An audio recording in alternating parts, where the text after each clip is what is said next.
दोस्तों, अगर आप इन्वेस्टमेंट सीख रहे हो तो आपने बॉन्ड और डिबेंचर का नाम जरूर सुना होगा, लेकिन कई लोगों को यह क्लियर नहीं होता बॉन्ड क्या है और डिबेंचर क्या है और दोनों में फर्क क्या है। आज की इस वीडियो में हम बहुत आसान भाषा में समझेंगे बॉन्ड और डिबेंचर क्या होते हैं और इनमें पैसा कैसे काम करता है और एक इन्वेस्टर के तौर पर आपको इन्वेस्ट करना चाहिए या नहीं। इसके साथ साथ ही मैं आपको कुछ प्रैक्टिकल चीजें भी बताऊंगा जो आमतौर पर लोग नहीं बताते। तो चलिए दोस्तों, ज्यादा देर न करते वीडियो को शुरू करते हैं। देखो, सबसे पहले एक सिंपल सवाल, जब किसी कंपनी या सरकार को पैसा चाहिए होता है तो सरकार क्या करती है?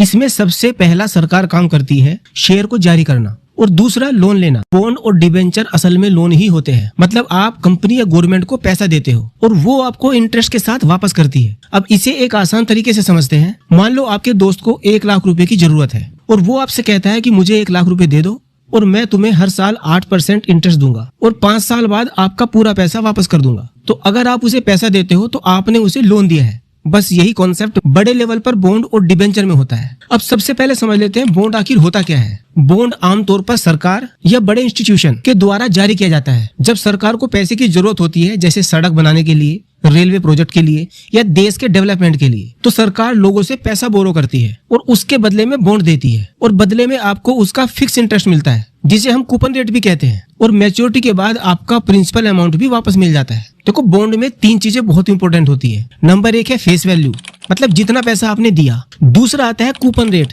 यानी इंटरेस्ट रेट, और तीसरा आता है मैच्योरिटी, कब आपको आपका पैसा वापस मिलेगा। अब बात करते हैं डिबेंचर की। डिबेंचर कंपनी द्वारा जारी किया जाता है जब किसी कंपनी को बिजनेस बढ़ाने के लिए पैसा चाहिए होता है, जैसे नई फैक्ट्री लगाना या कोई एक्सपेंशन करना, तो वो लोगों से पैसा बोरो करती है और उसके बदले में डिबेंचर को जारी करती है। जब आप डिबेंचर खरीदते हो तो आप उस कंपनी को लोन दे रहे होते हो और कंपनी आपको उसके बदले में इंटरेस्ट भी देती है। अब यहाँ से असली खेल शुरू होता है। बॉन्ड और डिबेंचर दोनों लोन है, लेकिन इन दोनों में फर्क कहाँ है? तो इन दोनों में सबसे इम्पोर्टेंट डिफरेंस क्या होता है? बॉन्ड ज्यादातर सिक्योर होता है क्योंकि ये सरकार द्वारा जारी होता है, क्योंकि सरकार के डिफॉल्ट करने के चांस बहुत कम होते हैं। जबकि डिबेंचर थोड़ा रिस्की होता है क्योंकि ये कंपनी पर डिपेंड करता है। अगर कंपनी फाइनेंशियली स्ट्रांग है तो उसमें रिस्क कम होता है, लेकिन अगर कंपनी वीक है तो उसमें आपका रिस्क बढ़ जाता है। अब एक और important concept, secure versus unsecure debenture. कुछ डिबेंचर सिक्योर होते हैं क्योंकि कंपनी अपनी एसेट्स के अगेंस्ट लोन लेती है, तो अगर कंपनी पैसा नहीं दे पाती तो इन्वेस्टर को एसेट्स बेचकर पैसा मिल सकता है।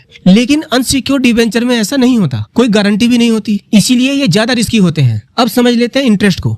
बॉन्ड्स में और डिबेंचर में दोनों में फिक्स इंटरेस्ट मिलता है, मतलब आपको पहले से पता होता है कि आपको कितना रिटर्न मिलेगा, इसीलिए ये स्टेबल इनकम के लिए अच्छे होते हैं। लेकिन एक बात हमेशा याद रखना, ये स्टॉक मार्केट की तरह हाई रिटर्न नहीं देते। अब एक और इम्पोर्टेंट कॉन्सेप्ट जो आपको प्रो इन्वेस्टर बना सकता है, इंटरेस्ट रेट और बॉन्ड प्राइस का रिलेशन। अगर इंटरेस्ट का रेट बढ़ता है तो बॉन्ड की प्राइस गिरती है, वहीं अगर इंटरेस्ट रेट घटता है तो बॉन्ड की प्राइस बढ़ती है। अब इसको एक एग्जांपल से समझ लेते हैं। मान लो आपने 7% इंटरेस्ट रेट वाला बॉन्ड लिया, लेकिन मार्केट में नया बॉन्ड 9% दे रहा है। अब यहाँ पर लोग कौन सा बॉन्ड खरीदेंगे? तो उसका जवाब है 9% वाला। इससे आपका 7% वाला बॉन्ड कम अट्रैक्टिव हो जाएगा, जिससे उसकी प्राइस भी गिर जाएगी। अब इसको उल्टी तरह से देखो, अगर मार्केट में इंटरेस्ट रेट घटकर 5% हो जाए तो आपका 7% वाला बॉन्ड अट्रैक्टिव हो जाएगा और उसकी प्राइस बढ़ जाएगी। और यही वो रीजन है कि बॉन्ड मार्केट को भी मूव करता है। अब बात करते हैं लिक्विडिटी की। बॉन्ड और डिबेंचर दोनों स्टॉक एक्सचेंज पर ट्रेड हो सकते हैं, इसका मतलब आप इनको मैच्योरिटी से पहले भी बेच सकते हैं। लेकिन एक बात हमेशा याद रखना, हर बॉन्ड की लिक्विडिटी अच्छी नहीं होती, क्योंकि कुछ बॉन्ड में बायर कम होते हैं, मतलब खरीदार कम होते हैं, तो आपको उसको बेचने में दिक्कत हो सकती है। अब रिस्क को अच्छे से समझते हैं।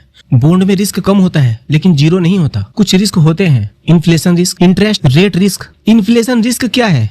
अगर इन्फ्लेशन बढ़ गया और आपका बॉन्ड 6% इंटरेस्ट दे रहा है तो रियल रिटर्न कम हो जाएगा। वहीं डिबेंचर में रिस्क ज्यादा होता है और सबसे बड़ा रिस्क है कंपनी डिफॉल्ट। अगर कंपनी पैसा नहीं दे पाई तो आपका पैसा फंस सकता है, इसलिए हमेशा रेटिंग चेक करना चाहिए। हायर रेटिंग, इसका मतलब सेफ इन्वेस्टमेंट। अब एक इम्पोर्टेंट बात और, बॉन्ड और डिबेंचर में जो भी इंटरेस्ट मिलता है वो टैक्सेबल होता है, मतलब वो आपकी इनकम में जुड़ता है, तो जिससे आपका नेट रिटर्न कम हो सकता है। अब यहाँ पर एक प्रैक्टिकल सवाल है, इन्वेस्टर को क्या चुनना चाहिए? अगर आप सेफ इन्वेस्टमेंट चाहते हैं, लो रिस्क चाहते हैं, स्टेबल इनकम चाहते हैं, तो आपके लिए बॉन्ड बेहतर विकल्प है। और अगर आप थोड़ा रिस्क ले सकते हो और ज्यादा रिटर्न चाहते हो तो डिबेंचर को कंसीडर कर सकते हो। लेकिन यहाँ रिसर्च बहुत जरूरी है। आपको पूरा पैसा एक ही जगह पर नहीं लगाना है, अपना पोर्टफोलियो बनाना है। कुछ पैसा बॉन्ड में, कुछ डिबेंचर में और कुछ इक्विटी में। इससे क्या होगा? इससे आपका रिस्क बैलेंस रहेगा और आपका रिटर्न भी ऑप्टिमाइज होगा। हर इन्वेस्टमेंट का अपना रोल होता है। जहां बॉन्ड में आपको स्टेबिलिटी मिलती है, वहीं डिबेंचर से आपको इनकम होती है और इक्विटी में आपको ग्रोथ मिलती है। लेकिन अगर आप सिर्फ ग्रोथ के पीछे भागोगे तो आपका रिस्क भी बढ़ेगा, और अगर आप सिर्फ सेफ्टी के पीछे भागोगे तो आपका रिटर्न कम होगा। इसीलिए बैलेंस जरूरी है। अब एक आखिरी प्रैक्टिकल बात, बहुत लोग बिना समझे इन्वेस्ट कर देते हैं। किसी ने बोल दिया ये बॉन्ड अच्छा है